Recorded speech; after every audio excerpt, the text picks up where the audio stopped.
Akkam jirtu daawwattoota keenyaa hordoftoota barumsa irraan tana waliin qabannee jirru karaalee ga'umsa ofii guddisuu dandeenyu. Of gowwoomsuuf wantoota keessaa fi alaa walitti makuu kan of keessaa qabu yeroo ta'u garuu mirkanaa'aadhaan hojjetamuu danda'a. Tooftaaleen ga'umsa kee ijaaruu fi cimsuuf si gargaaran tokko tokko kunooti. Tokko, galmoota galma ga'uu danda'an kaa'uu.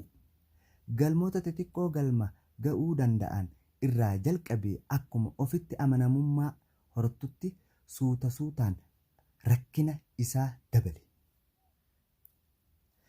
2. Hojiiwwan tarkaanfiiwwan xixiqqootti cabsuu. Hojiin rakkisaan tokko yeroo si mudatu tarkaanfiiwwan xixiqqoo fi to'atamuu danda'anitti qoodi. Haalli kun hojiin sun akka sitti hin ulfaanne gochuu fi tarkaanfii tokkoon yeroo xumurtu ofitti amanamummaa akka horattu si